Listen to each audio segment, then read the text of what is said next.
जून 2022 में इंदौर के रीगल स्थित पुलिस कंट्रोल रूम परिसर में एक गंभीर घटना घटित हुई थी। उस वक्त समय टीआई हाकिम सिंह पवार और एएसआई रंजना खाड़े तत्कालीन पदस्थ एमसी इंदौर के बीच विवाद हुआ था। विवाद बढ़ने पर टीआई हाकिम सिंह पवार ने अपनी सर्विस रिवॉल्वर से एएसआई रंजना खांडे पर गोली चलाई और इसके बाद स्वयं को भी गोली मार ली। इस हमले में रंजना खांडे घायल हो गई थी। गोली उनके कान के पास से छूकर निकल गई थी, जिससे उनकी जान बच गई थी। घटना के बाद पुलिस द्वारा हत्या के प्रयास और आत्महत्या के लिए उकसाने के संबंध में प्रकरण दर्ज किया गया था। इस पूरे मामले की विवेचना के बाद चालान न्यायालय में प्रस्तुत किया गया और मामला विचाराधीन है। इसके अतिरिक्त घटना से जुड़े कुछ अन्य पहलुओं जैसे कि निजी वाहन खरीद, आरटीआई के माध्यम से शिकायतें तथा टीआई को कथित रूप से ब्लैकमेल करने जैसे मुद्दों पर प्रत्यक्ष से विभागीय जांच की गई थी। विभागीय जांच में एएसआई रंजना खांडे के विरुद्ध लगाए गए आरोप प्रमाणित पाए गए।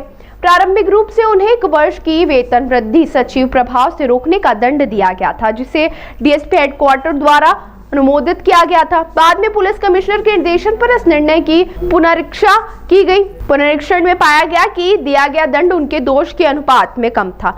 नियमानुसार उन्हें कारण बताओ नोटिस जारी किया गया और अपना पक्ष प्रस्तुत करने का अवसर दिया। उनकी अपील और संपूर्ण अभिलेखों के परीक्षण के उपरांत यह निर्णय लिया गया कि विभागीय जांच में सिद्ध आरोपों के आधार पर एएसआई रंजना को सेवा से पृथक किया जाएगा। कार्रवाई तत्कालीन एडिशनल डीसीपी द्वारा की गई जांच रिपोर्ट और उच्च स्तरीय अनुमोदन के आधार पर की गई। ये वर्ष 2022 में आपकी जानकारी में होगा, रंजना खांडे एएसआई थी इंदौर में और हाकिम सिंह पवार उस समय टीआई थे और उन्होंने जो है वहाँ पे कॉफ़ी हाउस में कुछ विवाद हुआ था, जिस पर से जो है वो गोली मारने के बाद से सुसाइड कर लिया था हाकिम सिंह पवार ने, जिस पर पृथक से धारा 306 में प्रकरण पंजीबद्ध करके पुलिस ने विवेचना करके और चालान न्यायालय में प्रस्तुत किया है, जिस पर माननीय न्यायालय द्वारा विचार चल रहा है।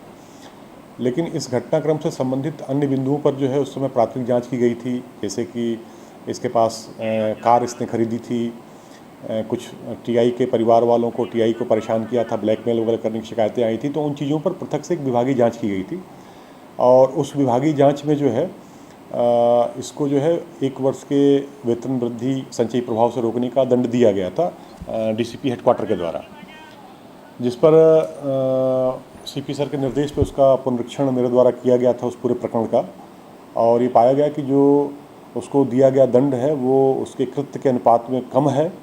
अतः जो है उसको पुनरीक्षण में लेकर के उनको एक अवसर दिया गया अपना पक्ष रखने के लिए। उन्होंने उसकी अपील भी प्रस्तुत की थी और समग्र घटनाक्रम पे और समग्र जांच पे विचार करके मेरे द्वारा जो है रंजना खांडे एएसआई को जो है उनकी विभागीय जांच में जो आरोप प्रमाणित पाए गए थे उनके आधार पर उनको सेवा से पृथक कर दिया गया है।